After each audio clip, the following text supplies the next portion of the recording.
하나님 감사합니다.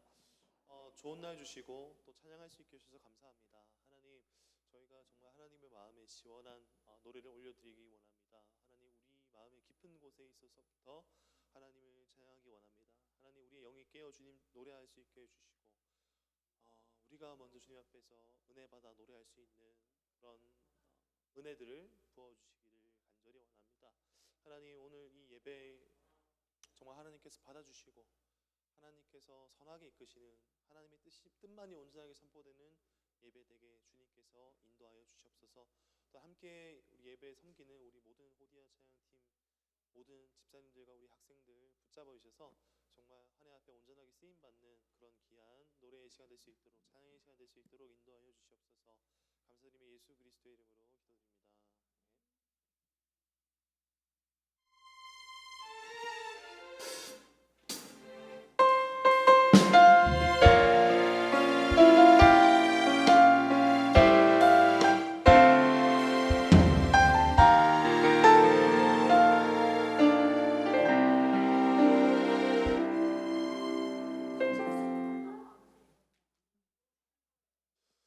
네, 찬양하겠습니다. 네, 우리 주일 우리 사부 예배 찬양을 우리 주님께 우리의 마음을 드려서 또 기도의 마음으로 같이 고백하며 나갔으면 좋겠습니다.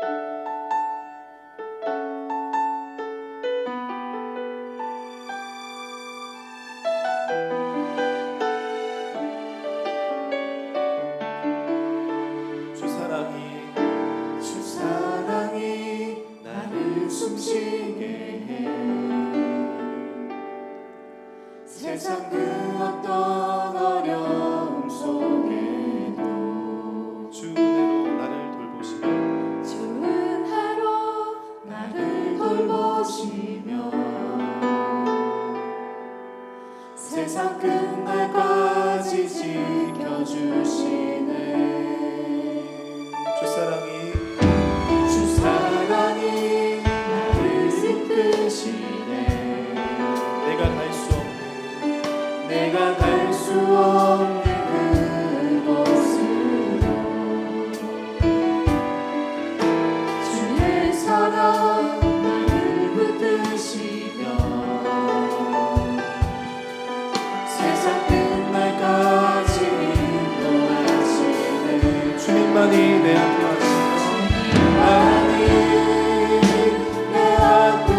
하시며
세상 그 어떤 어려움 속에도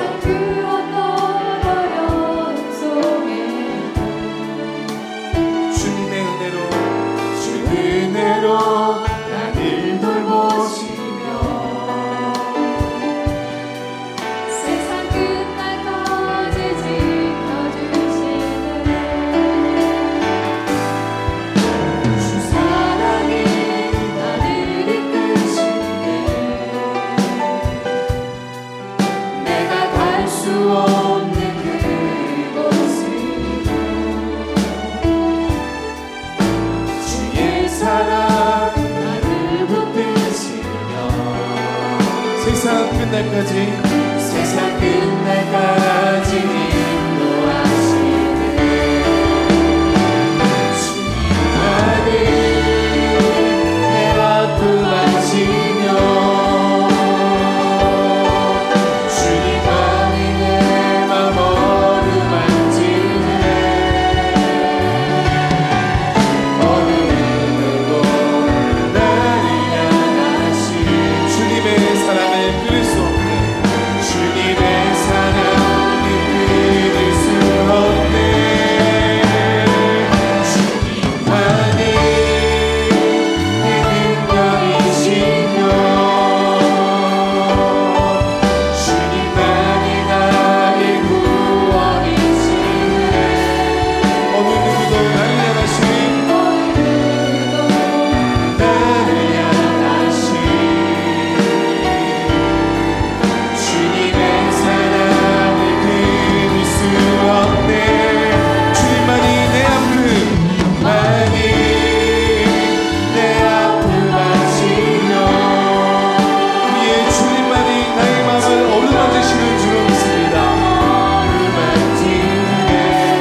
우리와 늘 함께 하시고 우리와 늘 인도하시는 그 주님의 사랑을 기억하면서 우리 기쁨으로 우리 박수치며 노래했으면 좋겠습니다.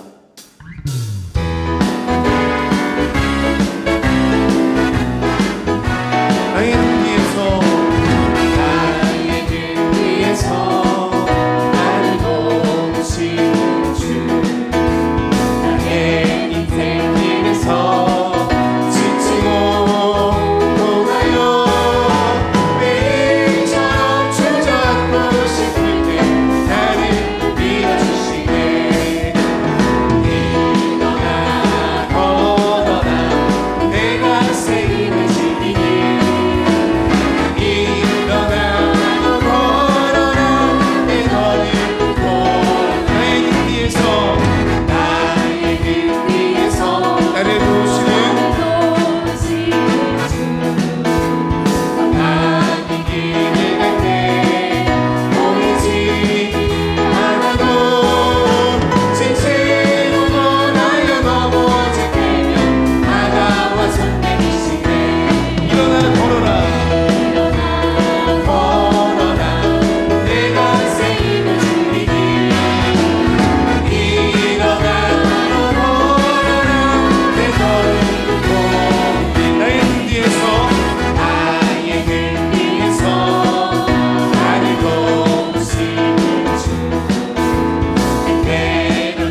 하나님은 영이시니 예배하는 자가 영과 진리로 예배할지니라. 아멘.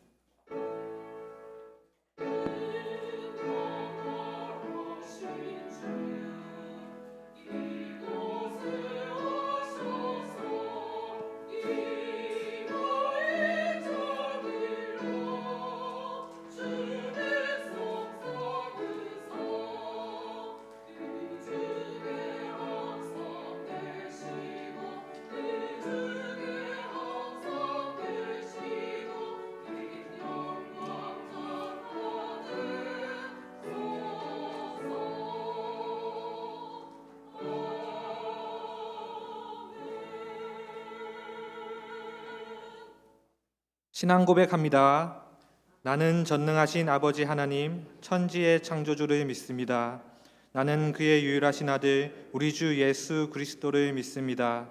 그는 성령으로 잉태되어 동정녀 마리아에게서 나시고 본디오 빌라도에게 고난을 받아 십자가에 못 박혀 죽으시고 장사된 지 사흘 만에 죽은 자 가운데서 다시 살아나셨으며 하늘에 오르시어 전능하신 아버지 하나님 우편에 앉아 계시다가 거기로부터 살아있는 자와 죽은 자를 심판하러 오십니다. 나는 성령을 믿으며 거룩한 공교회와 성도의 교제와 죄를 용서받는 것과 몸의 부활과 영생을 믿습니다. 아멘. 한 주간의 삶을 돌아보며 참여의 기도를 드리겠습니다.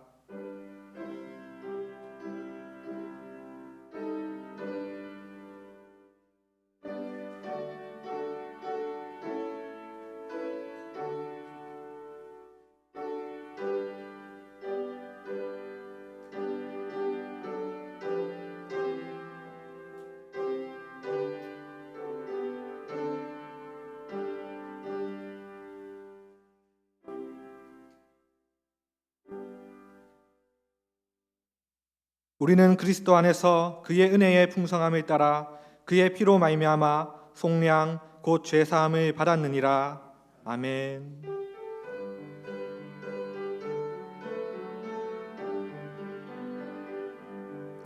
모든 영광을 하나님께,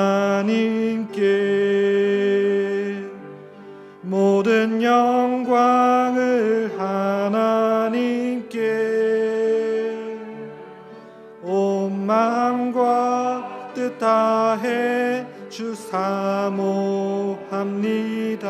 모든 영광을 하나님께.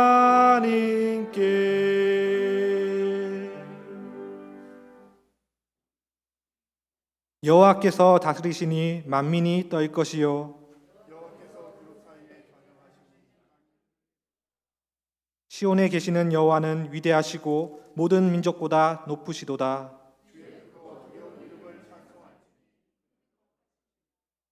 능력 있는 왕은 정의를 사랑하느니라. 주께서 공의를 견고하게 세우시고,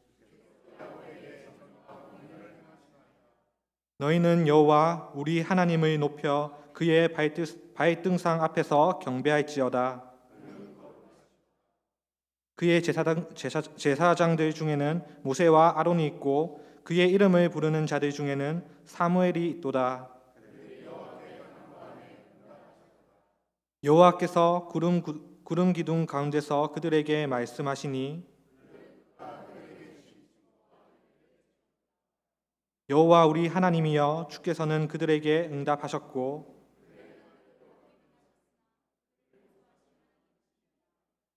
너희는 여호와 우리 하나님을 높이고 그 성산에서 예배할지어다.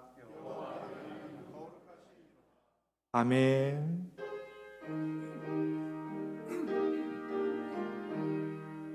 영광을 받으신 만유의 주여, 우리가 명령을 따르리다.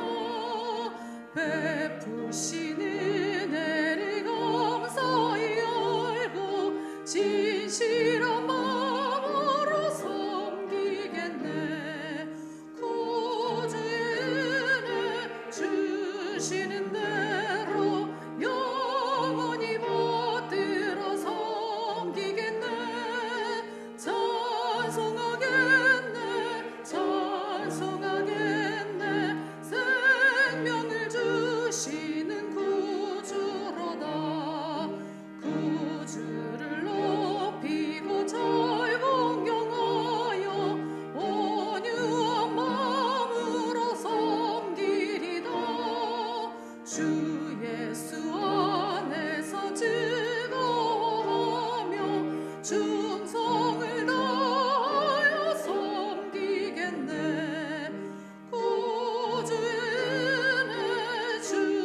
주시는 대로 영원히 받들어 섬기겠네.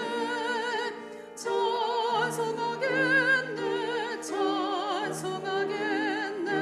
생명을 주시는 구주로다. 예수를 믿고서 늘 사랑하여 참 기쁜 마음으로 섬기리다. 온 마음을 드리고 늘 순종하며 여주를 영원히 섬기겠네. 구주의 은혜 주시는 대로 영원히 받들어 섬기겠네. 찬송하겠네 찬송하겠네. 생명을 주시는 구주로다.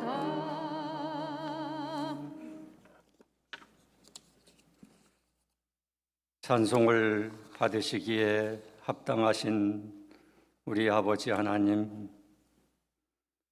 이 시간 저희들 하나님 앞에 나와서 예배드리게 하여 주심을 진심으로 감사드리옵나이다. 어지럽고 사고가 많은 세상 가운데서 지켜주시었다가 이렇게 예배당에 와서 예배를 드리니 하나님의 따뜻한 사랑을 다시 한번 촉촉히 알게 됩니다. 부족한 저희들을 하나님 자녀 삼아 주시고 또 영원한 천국의 소망을 주신 하나님 아버지, 다시 한번 감사를 드립니다. 하나님 아버지, 저희들에게 많은 은혜를 내려 주셨건만 저희들 너무나도 부족하였음을 이 시간 회개하오니 하나님 용서하여 주시옵소서.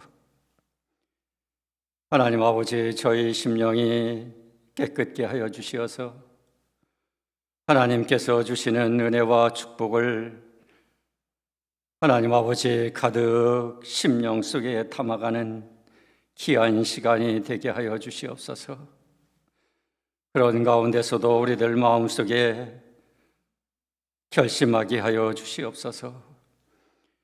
부족하지만 하나님의 말씀대로 살려고 더욱 노력하게 하여 주시고, 부족하지만 거룩하게 살려고 더욱 몸부림치게 하여 주시고, 어리석지만 진실하게 살려고 애타게 간구하는 저희들이 되게 하여 주시옵소서.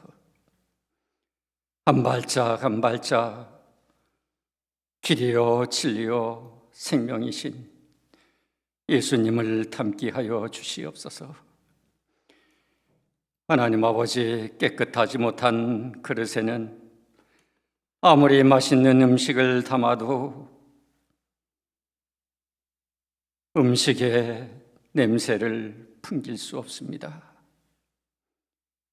우리의 심령이 깨끗하지 못하면 아무리 신령한 하나님의 말씀을 담아도 그리스도의 향기를 발하지 못합니다. 하나님, 이 시간 함께하여 주시옵소서. 하나님 아버지, 사랑하는 우리 한일의 성도님들 기도하시는 것 많이 있습니다.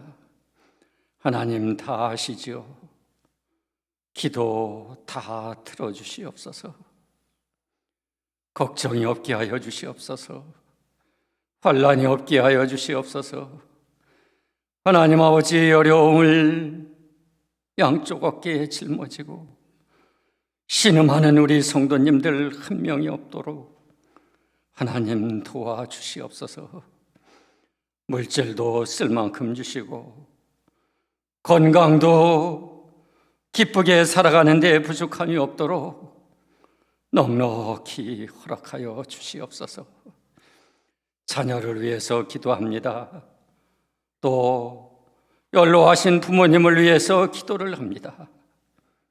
하나님 다 들어주시옵소서.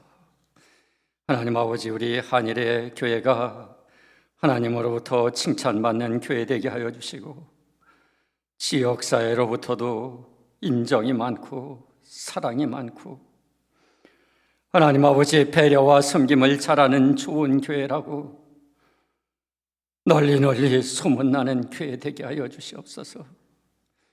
하나님 아버지의 교육이 잘 되게 하여 주시고 선교가 잘 되게 하여 주시고 봉사에 앞장서는 하나님으로부터 인정받는 교회 되게 하여 주시옵소서. 하나님 아버지 사랑과 행복이 넘치는 교회 되게 하여 주시고 하나님 아버지 무엇보다도 코로나 사태를 맞이해서 변화하는 사회에 긍정적이고 지혜롭게 대비하게 하여 주시옵소서. 게을러서 뒤처지지 않게 하여 주시고 부지런히 앞장서가는 교회가 되게 하여 주시옵소서. 하나님 아버지 담임 목사님 목회 비전 위에 함께 하여 주시어서 열매 맺게 하여 주시옵소서. 하나님 아버지 열정이 넘치게 하여 주시고 성령이 충만하게 하여 주시고 하나님 아버지 지혜가 충만해서 미래를 내다보면서 우리 교회를 잘 이끌어 나가시는 목사님이 되게 하여 주시옵소서. 하나님 아버지 교역자와 직분자들 위에도 하나님 맡겨진 책임을 성실하게 감당할 수 있도록 하나님 도와주시옵소서. 하나님 아버지 사람이 살면서 나이에 맞게 역할과 책임을 해야 됩니다. 하나님 아버지 교회에 신앙생활을 하면서 직분에 맞게 책임과 역할을 해야 됩니다. 하나님 아버지 우리 교회도 하나님께서 이 정도로 성장시켜 주셨으니 하나님께서 허락하신 교회의 규모에 맞게 하나님 영광을 위해서 일할 수 있도록 하나님 도와주시옵소서. 하나님 아버지 어려움을 맞이했지만 우리 대한민국이 세계 여러 나라에 이름을 떨쳤습니다. 배려를 잘하고 또 섬김을 잘하는 국민으로 인정을 받았습니다. 이기적인 것보다는 공공을 먼저 생각하는 위대한 나라로 인정을 받았습니다. 하나님 아버지 이 대한민국을 하나님께서 지켜주시어서 부족한 것은 보충시키고 잘하는 것은 더욱 발전시키어서 하나님 아버지 우리 대한민국이 하나님으로부터 크게 쓰임받는 나라가 될 수 있도록 하나님 인도하여 주시옵소서. 하나님 아버지 그러기 위해서 경제를 발전시켜 주시고 정치를 안정시켜 주시고 사회의 불멸과 갈등을 없애 주시옵소서. 하나님 아버지 목사님의 설교 말씀을 통해서 큰 은혜 받게 하여 주시고 이 말씀을 가지고 세상 살 때에 그리스도의 향기를 바라게 하여 주시고 삶 속에서 열매를 맺도록 하나님 축복하여 주시옵소서. 하나님 아버지 준비하신 찬양으로 하나님 영광 받아주시고 저희들에게 감사와 기쁨이 충만할 수 있도록 도와주시옵소서. 모든 말씀 예수님의 이름으로 기도드렸사옵나이다. 아멘.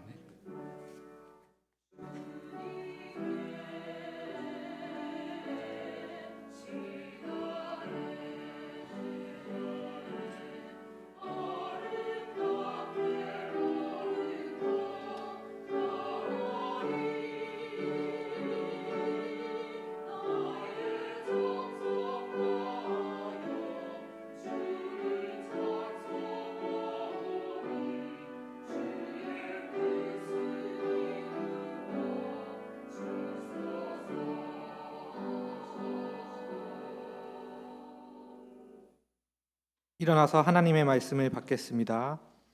오늘 우리에게 주시는 하나님의 말씀은 로마서 13장 8절에서 10절입니다. 피차 사랑의 빛 외에는 아무에게든지 아무 빛도 지지 말라. 남을 사랑하는 자는 율법을 다 이루었느니라. 간음하지 말라, 살인하지 말라, 도둑질하지 말라, 탐내지 말라 한 것과 그 외에 다른 계명이 있을지라도 내 이웃을 내 자신과 같이 사랑하라 하신 그 말씀 가운데 다 들었느니라. 사랑은 이웃에게 악을 행하지 아니하나니 그러므로 사랑은 율법의 완성이니라. 아멘.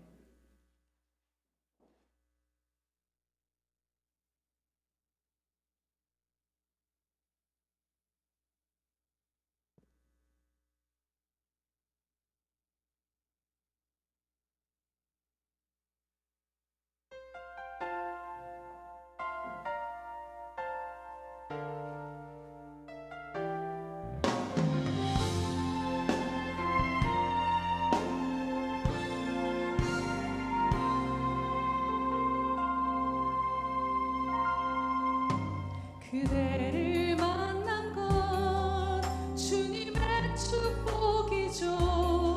그대의 사랑에 섬김이 날 감동케 하죠. 그대를 만난 건 주님의 큰 은혜죠. 그대의 손길을 통하여 주님을 느껴요. 그대를 만난 건 주님의 축복이죠. 그대의 사랑에 섬김이 날 감동케 하죠. 그대를 만난 건 주님의 큰 은혜죠. 그대의 손길을 통하여 주님을 느껴요.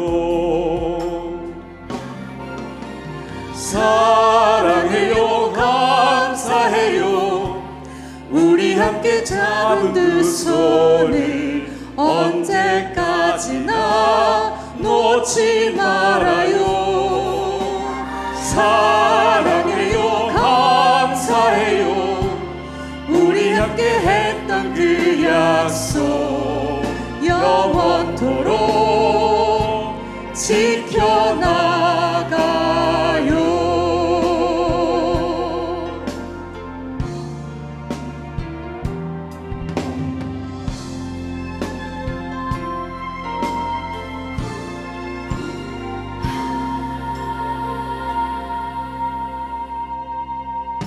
그대를 만난 건 주님의 축복이죠. 그대의 사랑에 섬김이 날 감동케 하죠. 그대를 만난 건 주님의 큰 은혜죠.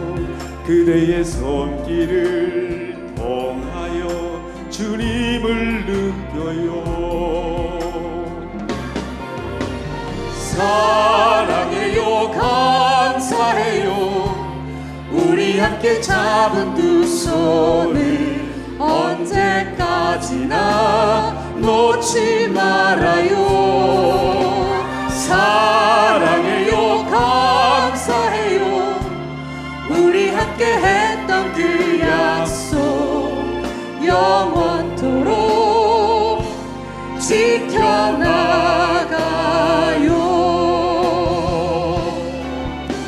사랑해요, 감사해요.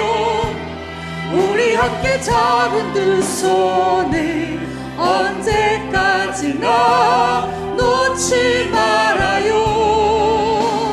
사랑해요, 감사해요.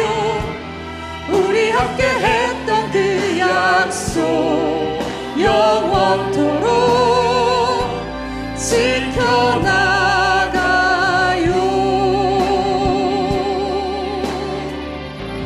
지켜나가요.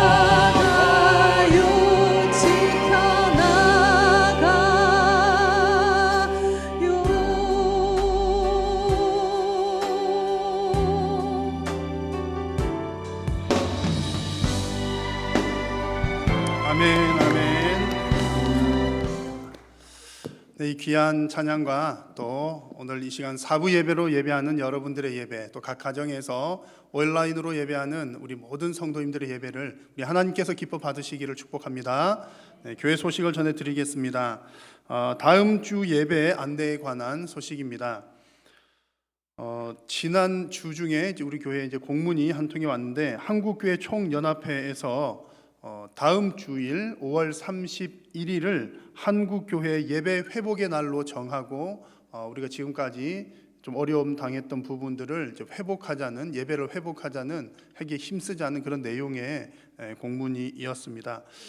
우리 교회에서도 이제 몇 주 전에 우리 당회에서 우리 교회가 6월 달부터는 이제 좀 예배를 정상화할 수 있으면 좋겠다는 생각으로 또 기도하면서 의논을 하고, 그래서 다음 주일부터는 이제 오후 예배 시간을 이제 기존의 오후 예배처럼 진행을 이제 하기로 하였습니다. 이제 그렇게 결정을 하고 또 보니 또 최근 들어서 또 코로나가 또 극성이잖아요.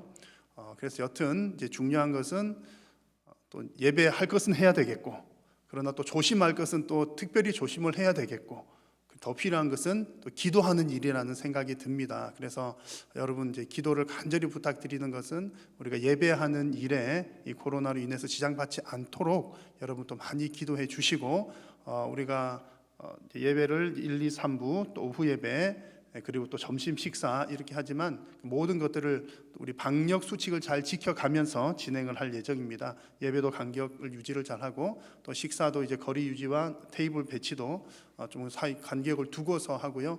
또 식사도 이제 수저와 쟁반을 이제 공용으로 사용하지 않고 당분간은 일회용기를 사용해서 어쨌든 최선을 다해서 조심하면서 또 이제 점심 때 봉사하시는 분들과 또 주일학교 또 이렇게 다음 주부터 시작이 되면 아마 식사 부분도 좀 필요할 것 같습니다. 그래서 이제 슬슬 한번 시작을 해 보는데 기도를 많이 해 주십시오. 그러다가 또 뭔 일이 생기면 우리가 또 대책을 세워야 되니까 조심하면서 또 우리가 예배도 잘 해나가고, 무엇보다도 성도님들의 신앙생활을, 특히 우리 또 주일학교 학생들 믿음 생활, 신앙의 훈련을 잘 이렇게 지속해 나갈 수 있도록 여러분 기도를 많이 해 주시면 감사하겠습니다. 그래서 다음 주에는 여러분, 오늘은 이제 3, 4 교구에 속한 분들이 이제 4부 예배 참석 우리가 순환을 하잖아요. 다음 주에는 2부, 3부만 또 봉사하시는 분들에 따라서 이제 꼭 어느 예배 가셔야 되는 분들은 가시는데, 어떻든 조금 이렇게 인원을 분산하기 위해서 이제 2부, 3부 이렇게 광고가 나가겠습니다. 참고를 해 주시면 좋겠습니다. 그리고 예배 장소 변경에 관한 또 안내를 드리겠습니다. 지금 우리가 지금까지 이제 교회 옆에 있는 건물 3층을 세를 얻어서 이제 주일에는 고등부, 청년부, 또 과거에는 이제 초등부도 같이 했었고요. 교육부서와 또 주중에는 지역 아동센터를 운영을 했습니다. 그런데 이제 우리 교회 본당으로 다 본 건물로 다 이사를 오기로 결정을 하고 또 진행을 했습니다. 그래서 오늘 나중에 혹시 못 보신 분들은 2층에 가시면 그 이전에 휴게실하고 교역자실 있었던 부분을 이렇게 넓혀서 예배실을 하나 만들었습니다. 청년들을 위한 예배실이어서 딱 들어가면 컴컴합니다. 이제 조명 아주 예쁘게 잘 해놨고 이제 젊은 이들에게 맞게 잘 이렇게 해놨습니다. 그래서 거기서 청년부와 또 우리 고등부 학생들 이제 예배를 하게 될 것이고요. 또 유치부가 또 그 건너편 방에 있었는데 또 교역자실이 그쪽으로 이전을 했기 때문에 유치부는 아주 과거에 또 예배했던 1층의 영화부실 옆방의 큰 방에서 또 예배를 하도록 하겠습니다. 그리고 이제 지역 아동센터도 이제 내일부터 해서 이사를 들어와서 이제 주중에 우리 교회 1층에는 지역 아동센터 학생들 약 40명 정도가 또 주중에 또 이용을 하게 되겠습니다. 여러분 또 교회 오실 때 또 잘 관심을 가져주시고 우리 아동센터가 들어왔구나. 또 주일에 아마 주일에는 그 전에는 이제 교육관에 있는 우리 청년들 학생들은 또 어른들이랑 마주칠 일이 좀 적었던 것 같아요. 근데 이제 공당으로 들어오게 되니까 아마 점심쯤에는 이렇게 오다가 가다가 많이 마주치게 될 겁니다. 또 그러면서 또 서로 많이 관심 가져주시고 또 격려해 주시면 감사하겠습니다. 출입 시간 기록에 관한 또 안내를 하나 드리겠습니다. 여러분 당분간 우리가 계속 정부에서 어쨌든 요구를 하는 부분이니까 우리가 이렇게 집회를 할 때는 들어오고 나가는 시간 기록하는 것 여러분 카드 작성 매주 하고 계시죠? 불편하시더라도 좀 잘 해주시면 좋겠고요. 좀 편의를 도모하기 위해서 우리 방송국에서 아주 아이디어를 잘 짜내고 또 수고해 주셔가지고 최첨단 기능을 우리 교회가 이제 탑재를 했습니다. 주보 광고면에 보시면 광고 내용 중에 이렇게 네모난 박스 무슨 뭐 점점점점처럼 생긴 게 있어요. 이게 이제 QR 코드라고 하는데 요즘에 다 스마트폰들 거의 다 사용을 하시니까 스마트폰에 카메라를 켜시거나 혹은 QR 코드를 인식하는 어플을 사용하시거나 해서 카메라 켜시면 대부분 되실 거예요.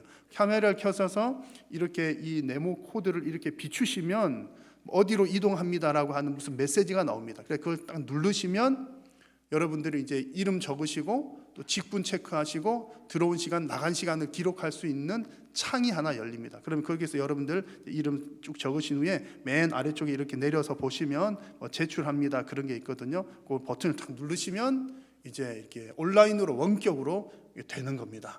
그래서 수기로 적는 것이 편하시는 분들은 그렇게 하시면 되겠고요. 또 스마트폰 이용하실 분들은 하시면 자동적으로 또 교회에 이렇게 등록이 되겠습니다. 그래서 여러분 편리하신 대로 잘 또 활용을 해 주시면 좋겠습니다. 또 나머지 광고들은 주보를 참고해 주시기 바랍니다. 네, 봉헌 찬송 드리겠습니다.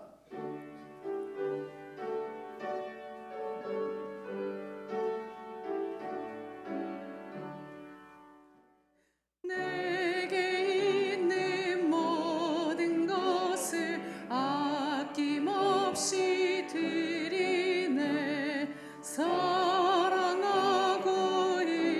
의지하며 주만 따라 살리라. 좋게 드리네, 좋게 드리네. 사랑하는 구주 앞에 모두 드리네. 살아계신 성삼위 하나님께 오늘 이 시간도 존귀와 영광을 올려드립니다. 지난 한 주간 사랑하는 성도님들의 삶 가운데 늘 동행하여 주시고 은혜 베풀어 주신 것 감사합니다. 오늘도 주님의 부르심을 따라 귀하고 복된 예배의 자리로 나아가오니 하나님께서 마음과 정성을 다하여 예배하는 성도님들의 예배를 기쁘게 받으시고 또한 하늘 문을 여시고 큰 은혜로 채워 주옵소서.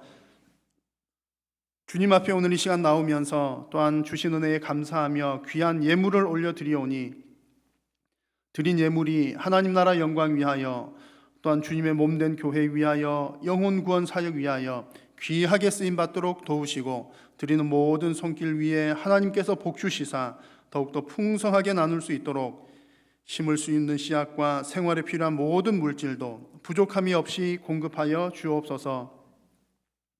또한 주님께 드리고는 싶으나 육신의 연약함과 물질의 궁핍함으로 인하여 어려움 당하는 성도님들이 있다면 주님 긍휼을 베풀어 주시고 그들에게 육신의 강건함과 물질의 부유함도 하나님께서 허락하여 주옵소서.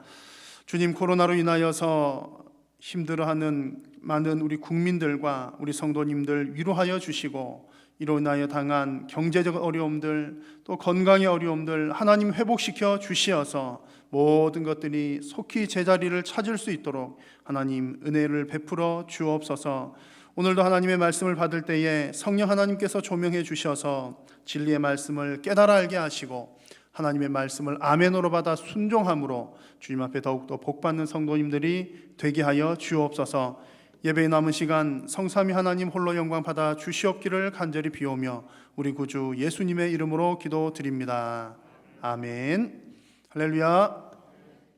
옆에 계신 분들과 함께 인사하겠습니다. 사랑합니다. 축복합니다. 사랑합니다. 축복합니다. 오늘 함께 나누고자 하는 말씀은 로마서 30번째 말씀입니다. 이웃에 관한 내용이고요. 성도에게 이웃은 어떤 의미이고 또 우리가 왜 이웃과 좋은 관계를 가져야 되는지에 대한 성경적인 답변을 함께 나누고자 합니다. 이웃에 대한 여러분 내용 다 알고 계시지만 여러분들의 생각 말고 또 성경이 무엇이라고 말하는지 이 시간 함께 나누려고 합니다. 만약에 여러분들께서 이제 선글라스 착용들을 주로 하시잖아요. 빨간색 렌즈를 낀 선글라스를 보면 세상이 무슨 색깔로 보이죠? 빨간색으로 보입니다. 파란색 선글라스를 끼면요, 파란 색깔로 보이겠죠. 그리고 이렇게 세모 모양의 어떤 틀로 이렇게 바라보면 세상이 세모 모양으로 보이고요, 동그란 이런 모양으로 보면 세상이 동그랗게 보일 겁니다. 사람은 세상을 이렇게 한눈에 다 볼 수가 없습니다. 뒤에 눈이 안 달려서 뒤에 뭐가 있는지 모르고요, 또 더 먼 곳에 있거나 다른 곳에 있는 것은 우리가 볼 수가 없습니다. 그래서 우리가 어떤 틀로 세상을 바라보느냐가 무척 중요합니다. 이 얘기는 우리 눈으로 직접 보는 얘기가 아니라 우리가 세상을 바라보는 관점을 제가 비유적으로 한 얘기고요. 그래서 사람들이 다 세상을 바라보는 안경을 하나씩 다 쓰고 있는데 그것을 세계관이라고 합니다. 자기 자신만의 세상을 보는 안경이 있는 거죠. 성도들은 세상을 어떤 안경을 통해서 바라보아야 합니까? 당연히 성도님들은 성경이라고 하는 틀로 세상을 바라봅니다. 그래서 모든 성경이 다 그렇지만 우리가 지금 함께 나누고 있는 로마서 말씀 12장부터 나오는 내용들이 특별히 우리가 세상을 바라보는 그 안경의 역할을 아주 잘 하고 있습니다. 성도가 만난 여러 가지 관계들 속에서 성도가 어떤 관점을 가져야 할지를 로마서가 잘 말씀을 해주기 때문에 그렇습니다. 그래서 여러분, 바르게 보는 것이 중요합니다. 바르게 보아야 바르게 판단할 수 있고 또 바르게 보고 판단하여야 바르게 행동할 수가 있기 때문입니다. 그래서 지금까지 우리가 성도의 바른 생활이라고 하는 제목으로 교회편, 사회편, 국가편의 내용들을 이제 로마서 12장 이하에서 쭉 살펴보았습니다. 오늘은 이웃편에 관한 내용을 살펴보려고 합니다. 그래서 오늘 나누는 이 말씀의 결론의 일부분을 먼저 말씀드리면 이렇습니다. 앞에 나왔던 국가편이나 뭐니 다 마찬가지예요. 성도가 관계되어 있는 모든 그런 관계들은 근본적으로는 하나님과의 관계 문제이다 라고 하는 것이 아주 핵심적인 부분입니다. 그래서 오늘 이 말씀을 통해서 여러분들의 인생이 하나님과의 좋은 관계 속에서 또 하나님의 기쁨이 되는 여러분들의 인생이 다 되시기를 축복합니다.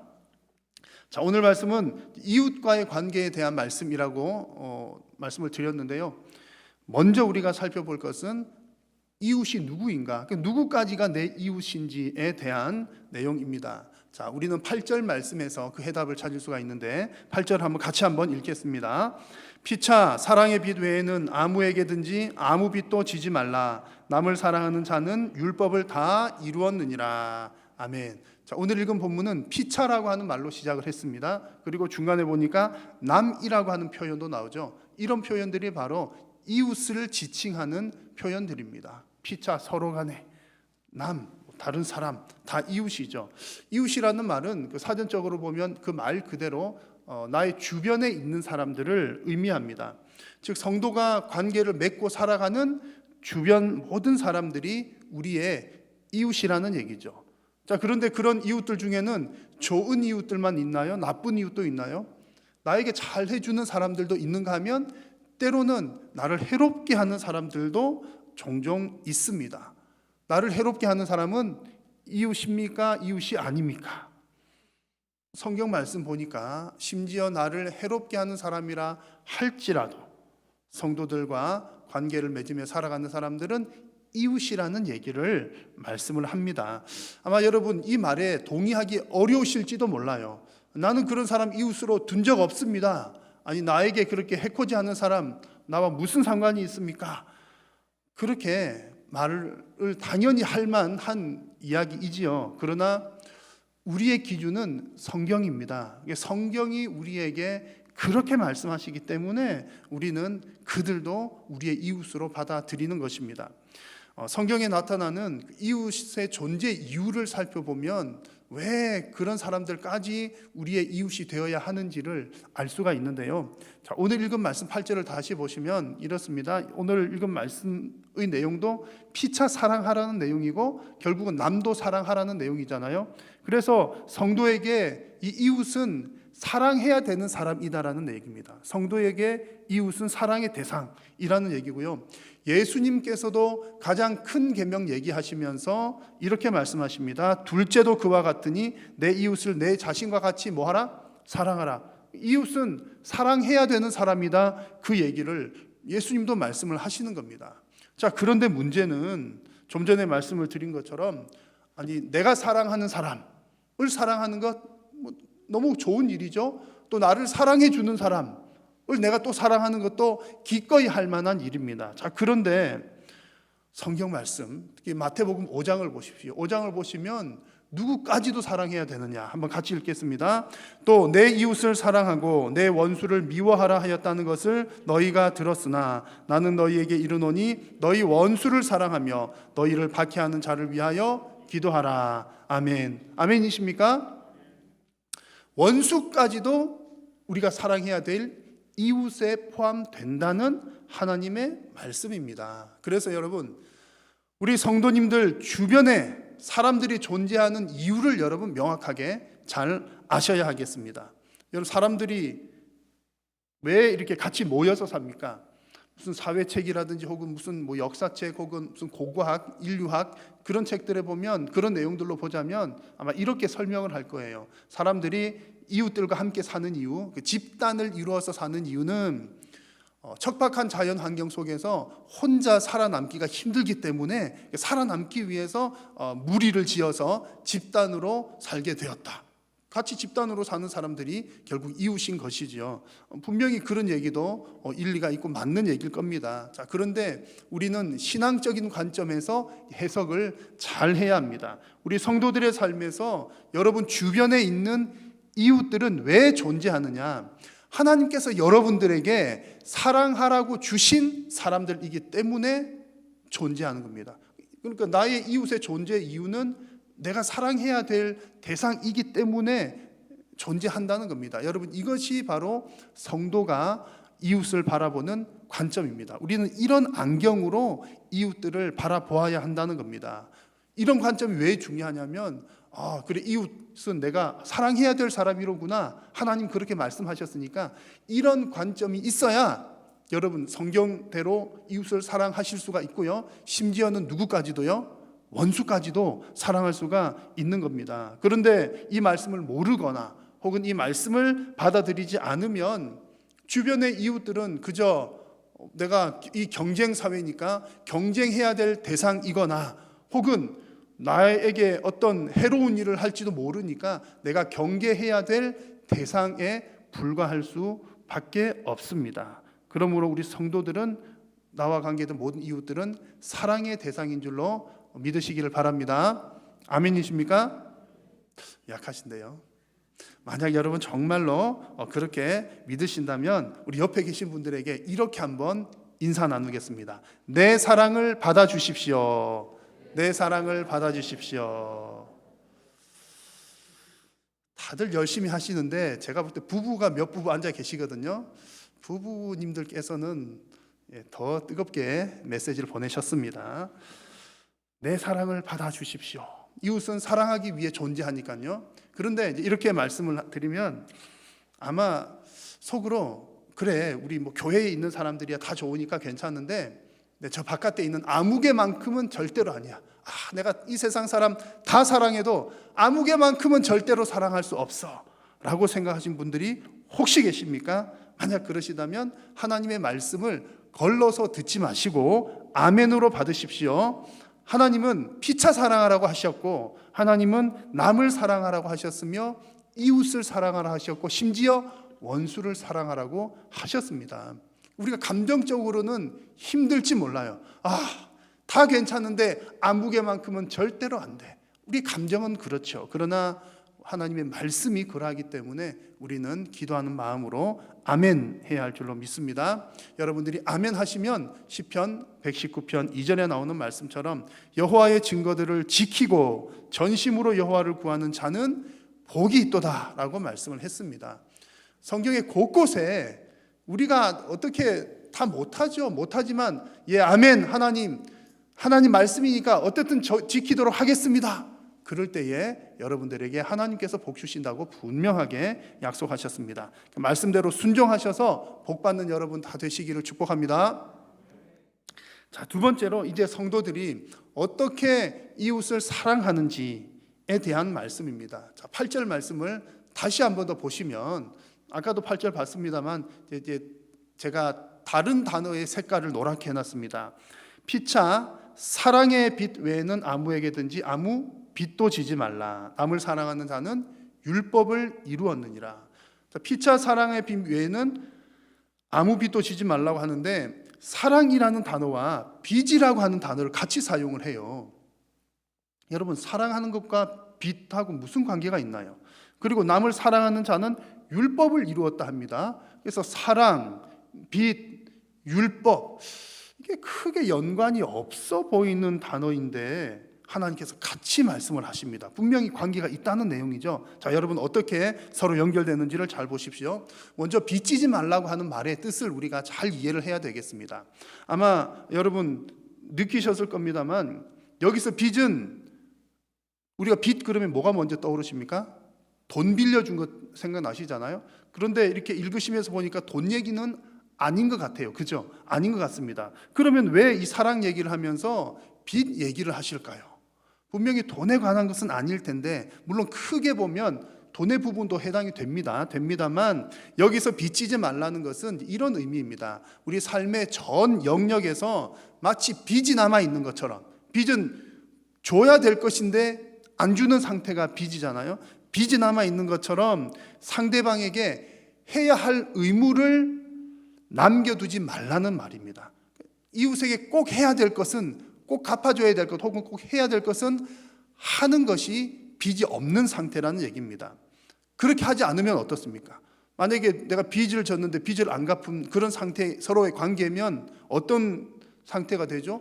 불화와 긴장이 있는 관계가, 좋지 못한 관계가 되기 때문에 그렇습니다. 성경에 나오는 좋은 예가 하나 있습니다. 초대교회 시절 이야기인데요. 이스라엘 민족에게 있어서 구제하는 것, 어려운 사람 돕는 것은 대단히 중요한 문제였습니다.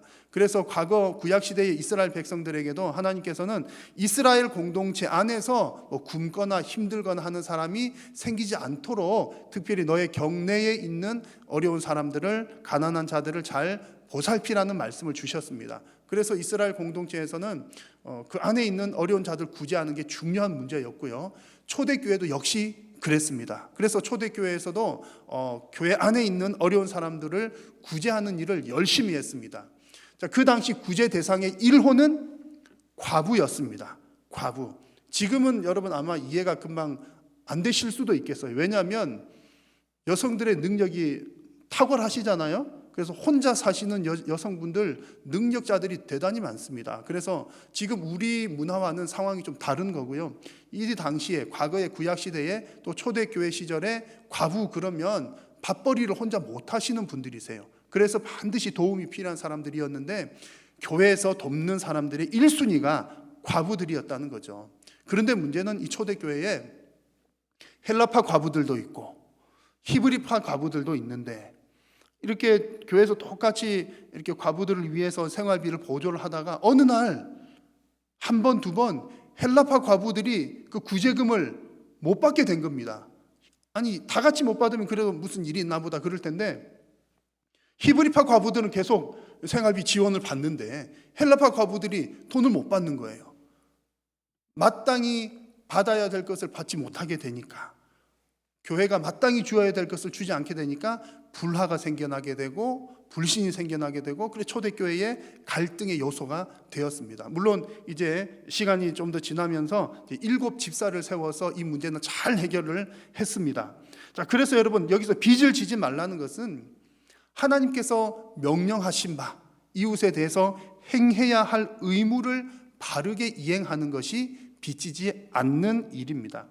이것을 다른 말로 하면요, 우리가 의무를 바르게 이행하는 것, 빚을 지지 않는 것이 곧 이웃을 사랑하는 중요한 방법이 된다는 겁니다. 여러분 이웃을 사랑하십시오 그러면 잘 모르는데 옆집 아저씨 보면서 아저씨 사랑해요 그러면 좀 이상하겠죠. 물론 뭐 그럴 것도 해야 되겠고 선물도 드려야 되겠고 뭐 그럴 수 있겠습니다만, 이웃을 사랑하는 것의 중요한 것은 마땅히 행해야 할 도리를 행하는 것, 이것이 중요한 하나의 이웃사랑 방식이고요. 또 같은 맥락에서 10절 말씀을 보시면 악을 행하지 않는다는 표현이 나옵니다. 10절도 같이 한번 읽겠습니다. 사랑은 이웃에게 악을 행하지 아니하나니 그러므로 사랑은 율법의 완성이니라. 아멘. 사랑은 뭐라고요? 이웃에게 악을 행하지 않는 것이라 그랬습니다. 자, 앞에 나온 빚지지 말라는 말은 해야 될 것을 하는 것이라면, 악을 행하지 말라는 말씀은 하지 말아야 될 것을 하지 않는 것을 말합니다. 결국 이 두 가지는 똑같은 내용이에요. 이웃을 사랑하는 방식인데 할 것을 하는 것도 이웃을 사랑하는 일이고 하지 말아야 될 것을 하지 않는 것도 이웃을 사랑하는 일이다, 그 얘기입니다. 여러분, 그러면은 이제 이 세 단어가 좀 서로 연결이 되시죠. 뭐 이제 빚이라고 하는 단어, 또 이웃이라고 하는 단어, 사랑이라고 하는 단어가 다 서로 이렇게 연결이 되어 있다는 것을 아마 여러분 이제 이해를 하실 겁니다. 그래서 9절 말씀으로 가보시면 이렇게 악을 행하지 않는 것에 대한 기본적인 예들이 나오는데, 간음하지 말라, 살인하지 말라, 도둑질하지 말라, 탐내지 말라, 그리고 그 외에 여러 가지 계명들, 뭐뭐뭐뭐 하지 말라, 혹은 뭐뭐뭐뭐 하라, 이렇게 하는 것이 이웃에게 뭐 하는 거라고요? 해를 끼치지 않고 이웃을 사랑하는 일이 된다는 말씀입니다. 이런 것들이 이웃을 사랑하는 방식이라는 거죠. 그래서 여러분, 오늘 이 말씀을 들으시면서 빚지지 말라는 말씀을 이렇게 좀 정리를 하시면 되겠습니다. 빚지지 말라는 말은 이웃에게 어떤 해로운 일도 하지 말라는 그런 뜻입니다. 자, 그런데 이 말씀을 제가 드리면서 염려가 되는 부분이 하나가 있습니다. 무엇인가 하니, 아마 여러분 이 말씀 들으면서 제가 여러분들에게 이제 질문을 이렇게 해본다면, 여러분 혹시 지금까지 살아오시면서 이웃에게 해를 끼친 적이 있으십니까? 손 들어 보실까요? 라고 하면 아마 아무도 없으실 것 같아요. 제가 봐도 없을 것 같습니다. 왜냐하면 여러분들 정직하고 착한 분들이거든요. 대부분의 성도님들은 정직하게 살려고, 말씀대로 살려고 그러지 해를 끼치면서 살려고 하는 사람 없습니다. 그래서 이 말씀을 드리면서 나는 아닌 것 같아, 그래 나는 뭐 지금까지 살아오면서 이웃에게 좀 해를 끼친 적이 없는 것 같아, 이런 생각이 드실 수 있지만 이게 여기 함정이 있다는 얘기입니다. 함정이 있습니다. 방심하기 쉽다는 거죠. 분명히 안 했을 것 같기는 한데 했을 수도 있다는 얘기입니다. 무슨 얘기냐면, 우리 성도의 삶의 기준은 항상 무엇입니까? 하나님의 말씀이에요. 하나님의 말씀. 그러면 이웃에게 해를 끼치지 않는다라고 하는 이것도 내가 생각해 보니까 지금까지 내가 몇십 년 살아오면서 내가 그렇게 해를 끼칠 만한 일을 안 했어. 내 생각에 이것이 위험하다는 얘기입니다. 성도는 누구 생각이 중요합니까? 하나님 생각이 중요한 거예요. 하나님의 말씀이 중요한 겁니다. 그래서 우리가 판단해야 될 것은 내가 해야 될 것 안 한 게 있는가, 하지 말아야 될 것 한 것이 있는가 살펴보려면 무엇을 봐야 됩니까? 성경을 봐야 된다는 얘기입니다. 내가 내 생각할 때 난 한 적 없어, 이게 문제가 아니라 하나님의 말씀에 하라고 했는데 내가 잘했는가, 혹은 하나님의 말씀에 하지 말라고 했는데 내가 잘 안 했는가, 그것이 중요하다는 얘기입니다. 여러분, 내가 생각할 때 나는 괜찮은 사람이야, 저도 물론 그렇게 생각합니다만 위험하다는 것 여러분 꼭 기억하시면서 항상 날마다 하나님의 말씀에 비추어서 이웃을 사랑하는 삶을 살아가시는 여러분들이 다 되시기를 축원합니다. 자, 이제 마지막으로 살펴보고자 하는 내용은, 그러면 하나님께서 왜 성도들에게 이웃을 사랑하라고 하셨나, 그 이유를 함께 나누고자 합니다. 결론 먼저 말씀드리면, 제가 서론에도 말씀드렸죠. 결론은 이겁니다. 결국은 하나님과의 선한 관계를 위해서입니다. 이웃 사랑하는 것은 하나님과 관계를 잘 맺는 일이라는 거죠. 다른 말로 하면 이렇습니다. 여러분, 이웃을 사랑하시는 이유가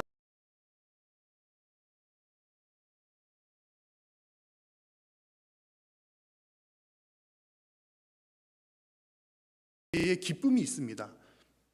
여러분, 누구 도와주시고 기뻐하신 적 있으시죠?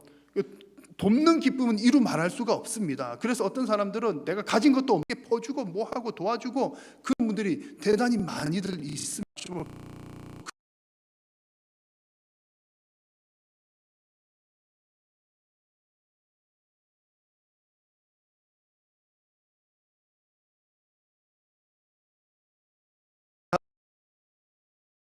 나의 기쁨을 위한 것이 아니라는 얘기죠. 그러면 이웃사랑은 누구를 만족시키기 위함입니까? 하나님의 요구를 만족시키기 위함이라는 얘기입니다. 하나님의 요구가 성경에 나와 있고 율법에 나와 있는 거죠. 자, 오늘 말씀을 다시 한번, 짧은 구절인데 제가 여러 번 보여드립니다.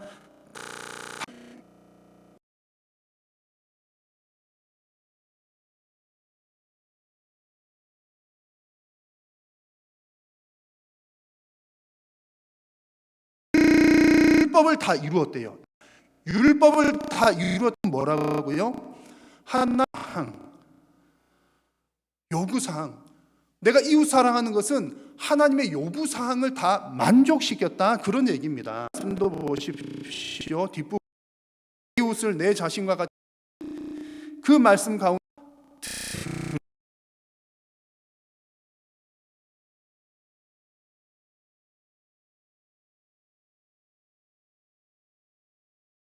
들어있다는 얘기입니다. 10절 말씀 같이 한번. 사랑은 이웃을 아니하나니 율법의 완. 아멘. 사랑하는 것 한 일인 겁니다. 내 기쁨을 위해서가 아니라 이거 하면 누가 기뻐하신다고요? 하나님께서 기뻐하신다는 겁니다. 명을 지킵니다.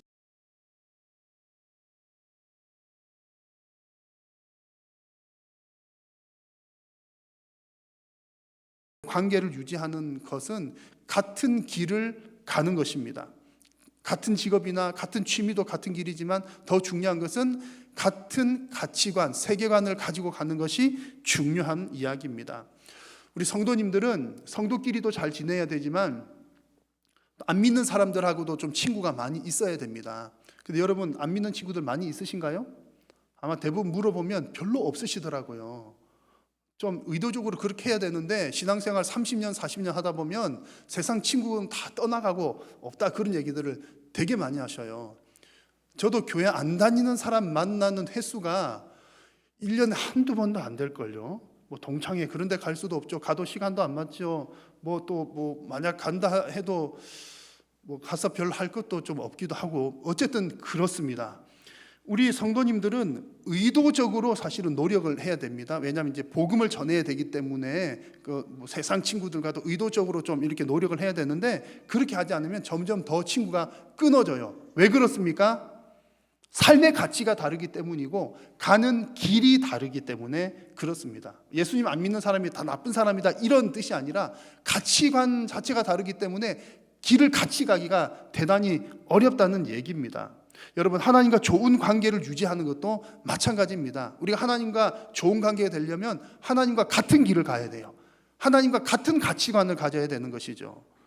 하나님과 같이 가는 길은 하나님의 뜻대로 사는 겁니다. 오늘 말씀에서는 이웃을 사랑하는 것이 하나님께서 정말 원하시는 일이요, 율법의 요구를 이루는 일이니까 하나님께서 대단히 기뻐하시는 일이라는 사실입니다. 그러므로 여러분, 성도가 이웃 사랑하는 일은 나를 기쁘게 하는 것 아니고 하나님을 기쁘게 하는 일인 줄로 믿습니다. 그래서 우리가 이웃을 사랑해야 하는 이유가 바로 여기에 있는 겁니다. 누구를 기쁘시게 하기 위해서요? 하나님을 기쁘시게 하기 위함입니다. 여러분, 이제 말씀을 맺겠습니다.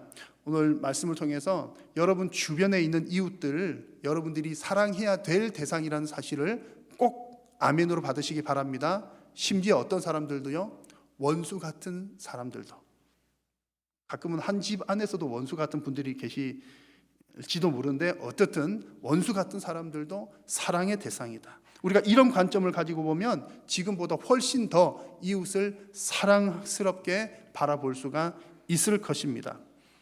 그리고 우리가 이웃을 사랑하는 방법은 빚지지 않는 것, 행해야 될 것 행하고 하지 말아야 될 것 안 하고, 그렇게 하면 율법의 요구가 이루어지고 하나님께서 기뻐하십니다. 그래서 사랑하는 한일의 성도님들 모두께서는 이웃 사랑으로 하나님의 기쁨이 되는 여러분들의 인생 되시기를 축복합니다. 기도하겠습니다. 살아계신 하나님, 은혜를 감사합니다.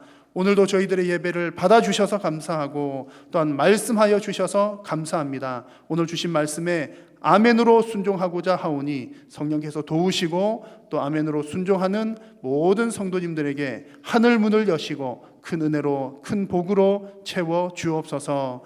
이제 한 주간도 저들의 삶의 현장 가운데 살아갈 때에 성령 하나님 늘 동행하여 주시어서 하나님 어려울 때나 힘들 때나 하나님의 도우심을 따라 믿음으로 승리케 하여 주시고, 또 주님 모든 삶의 역경 가운데서도 오직 하나님 의지함으로 또 강하고 능하게 그 모든 일들을 잘 견디어낼 수 있도록 하나님 은혜 베풀어 주옵소서. 오늘도 주신 은혜에 감사드리오며 예수님의 이름으로 기도드립니다. 아멘.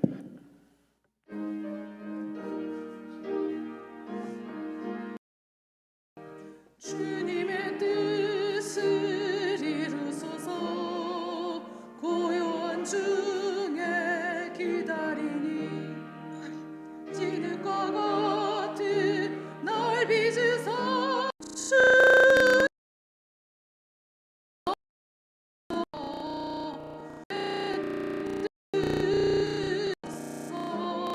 주님 발 앞에 엎드리니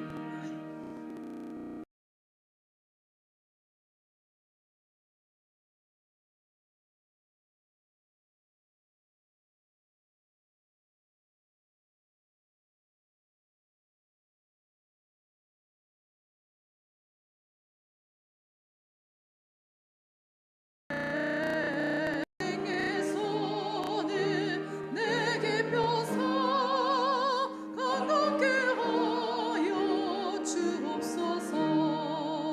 주님의 뜻을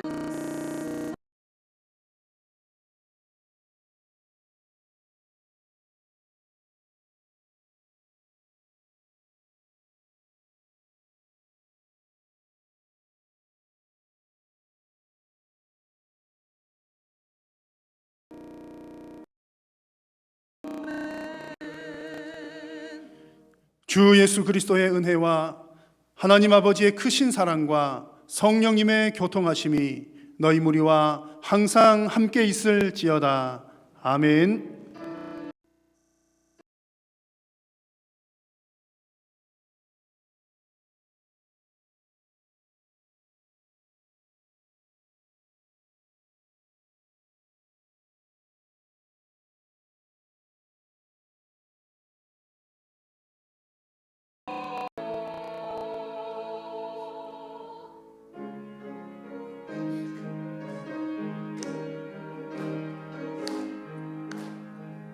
살아계신 주